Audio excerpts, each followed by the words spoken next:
I think some of these misconceptions come from the only accessible way to get this story, the Grim Joker. There was a reprint in 2008 of the Shadow pulps. They sort of collected them in magazine format, kind of more like trade paperback, but it was reprints of tons of stories. They did tons of issues. They had a cover price of $12.95. And I don't know which issue this was. I want to say it's like the 10th or 11th. I should have had this in my notes.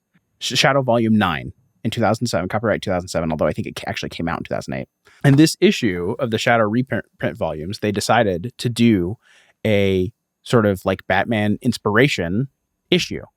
So they collected a bunch of stories, including Partners of Peril and the Grim Joker, and things that they sort of purport to have inspirations of the Batman. And so I think that's the reason that people have this connection, is because they were sort of like casting a wide net and saying like, okay, we're going to collect a lot of stories. We want to have a themed issue. Let's put them all together. And if you do research online, you'll often see that like the Grim Joker, they'll call it a shadow story, right? Which it is not. And we'll get to it in a second, but it's not even a Whisperer story. They will say things like, they'll cite events that happen in the radio story as happening in one of these stories that was in the pulp, right? They're sort of conflating two different things. They're like, oh, there was a villain named the Joker and he killed people by having them smile, which didn't happen, right? But as far as I'm aware, this is the only way to get the story. The Grim Joker is not available online. Like, I could not find the text at all. Like, not even through, the 7 Seas. I had to buy this on eBay. I found a copy for $30, which I thought was pretty reasonable for something that was a decade old and probably had a pretty limited print run. You'll find them on eBay. I definitely recommend looking it up if you're interested. And here's the deal. They're really great. I really enjoyed reading these stories. So well worth it, in my opinion, if you're into the sort of noir pulp crime stuff. And even if you're not, right now, you might find, once we summarize the story, that you are. So the Grim Joker took me about 45 minutes to read. And while it did appear in a Whisperer magazine, it's actually what's called a backup story. Are you familiar with the concept of a backup story, Brian? No, I don't know if I am. So this is something that we actually still do in comic books to this day, which is we have a page count that we're trying to fill, and or we might have a creative team that we're trying to grow. And basically you would get a comic book issue that has a primary story. So in comic books today, it would be an oversized issue. So like Batman was doing this for a while. Detective Comics was doing this for a while. I don't know if they're still doing it, but they were like a year ago, where instead of being 22 pages, which is the normal size of a comic book, it'll be like 34 pages. And instead of being like $3.99, it'll be $4.99. It's like an extra $1. It's oversized every month. Or in the case of like Batman and Detective Comics, they're double shipping. So every other week. And the first 22 pages is the Batman story, written by the same, creative team, artist and writer duo. And then there'll be an additional set of pages at the end. That's a very short version. It's called the backup story. That's written by someone else. And like, maybe it's about Batman. Maybe it's not. It's just kind of like, Here's a bonus story. So the Whisperer, alter ego, Commissioner James Gordon, great. The Grim Joker story printed in the Whisperer, great.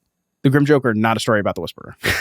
Got it. Okay. So Commissioner James Gordon, not in it. So I'm just trying to like think back through everything you're saying. So this backup story, I'm trying to think of good analogies for it or good comparisons. Yes.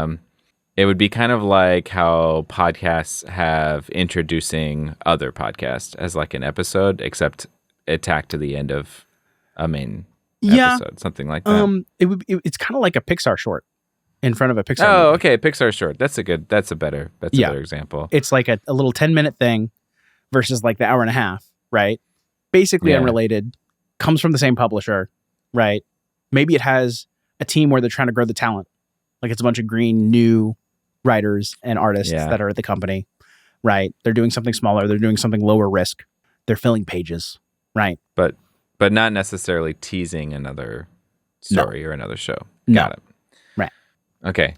Another thought. So this is a question, and I might be asking a question that's outside of what you've researched. Yeah. So you're saying, I guess, first of all, 2008, there was a Shadow reprint series. Yes. Printing. That's what I'm holding in my hands. 3 stories that they say inspired Batman. Yes.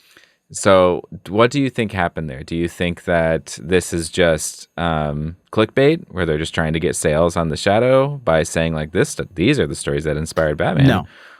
So No. I think the fandom took this and decided to say this is plagiarism online, right? And they misunderstood, right? They know this thing exists. Some people read it. A lot of people probably didn't, and they say, Batman is wholesale ripoff of the Shadow, not even understanding that some of these stories aren't even written by, the Shadow authors or appearing in the Shadow, right? Mm-hmm. No, I think that this collection is just they're collecting stories, and they wanted to have a theme for that month. Okay. In fact, this is an official print, not an unofficial. That's right. Copy. It's official. Okay. Yeah. It was done by Condé Nast, which is a huge publisher. And they licensed the stories from Advanced Magazine Publishers. So whoever that is, but they're the people that own the Shadow license. What a lazy name. Well, it probably was named in the 30s.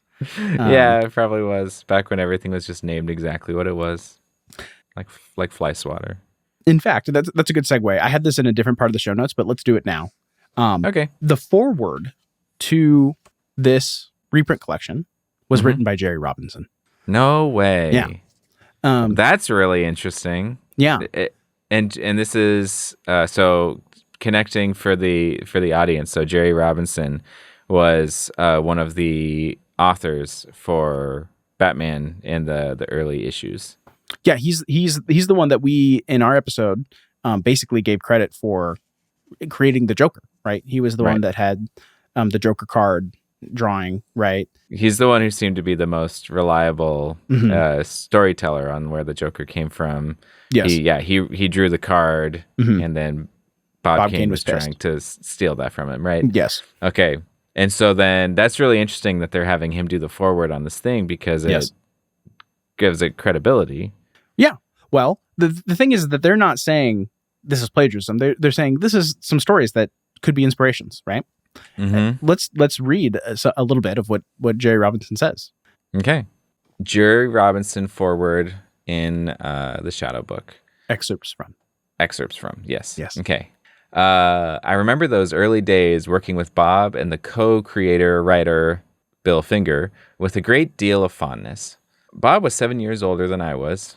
He was making the jump from Bigfoot cartoonist to adventure artist and made a remarkable transition in a very short time.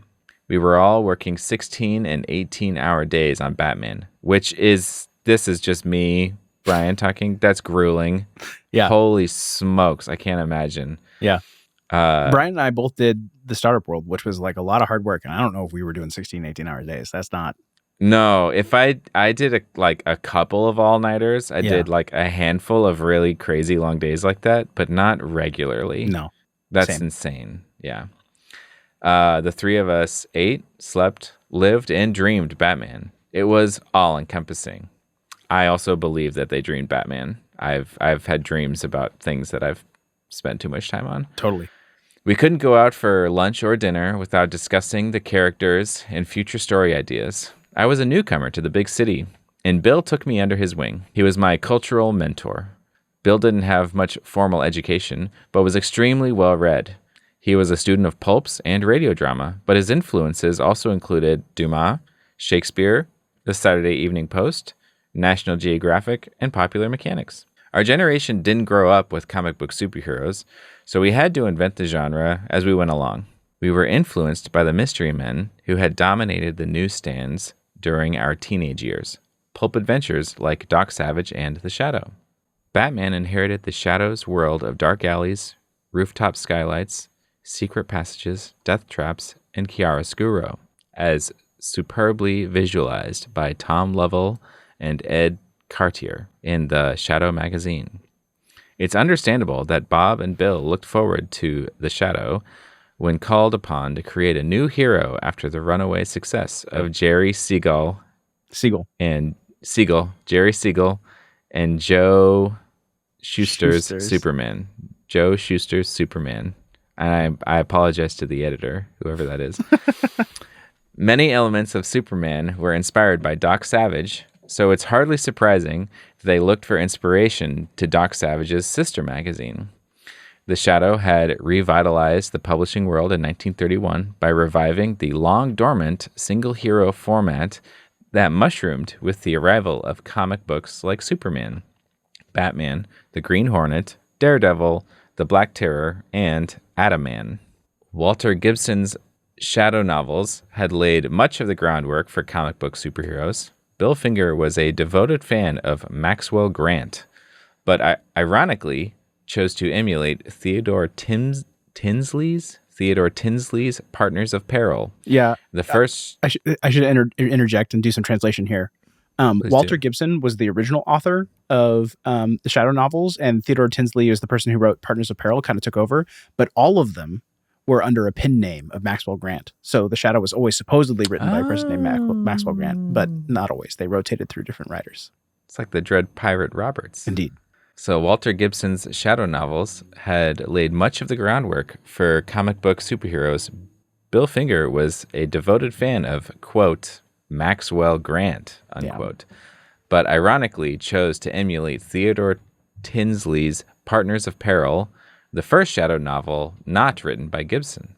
I'm astounded to learn how much Bill's first Batman script borrowed from that novel. Of course, at the time, Bill was just beginning his career and struggling to shift from humor to adventure strips, just as Bob Kane was with the art, which is an interesting little jab. Bill was fast becoming the most inventive scriptwriter in comics and would soon create Green Lantern with Martin Nodell and Wildcat with Irwin Hasson. Given the ephemeral nature of pulp fiction, I'm sure they never expected their first Batman story to be traced back to a 2.5-year-old pulp thriller, especially since some 60 additional Shadow novels had been published during the interim. Bill Finger was comics' best writer, but he was a slow, meticulous craftsman who spent lots of time doing research. Artists loved his scripts because he was the most visual writer in the business, and frequently included photo reference with his scripts so we could see exactly what he had in mind. And then he retells his version of the Joker story with the card and all that kind of stuff. Yeah. I have no idea if Bill Finger was aware of the earlier Joker that had appeared in The Whisperer in 1937, or the murderous Harlequin that the Shadow encountered in 1939. It was probably lucky for us that neither Theodore Tinsley nor his editor had realized what a great continuing counterpoint a sinister clown could provide for a grim detective like the Shadow or Batman. Yeah. So I read this as Jerry basically saying, like, yeah, definitely Partners in Peril is a lift. I'm kind of surprised by that. Yeah, I don't know so much about the Whisperer story, the Grim Joker. I don't really know about the radio show from 1939, the Laughing Corpse. But, they didn't pursue continuing to have, a clown counterpoint. So joke's on them. Yeah. Yeah. I'm glad they didn't think of this. Yeah, basically. He didn't, and he doesn't rule it out. There might be some inspiration there, but he definitely doesn't sort of acknowledge it or elevate it like he does the other ones. Right.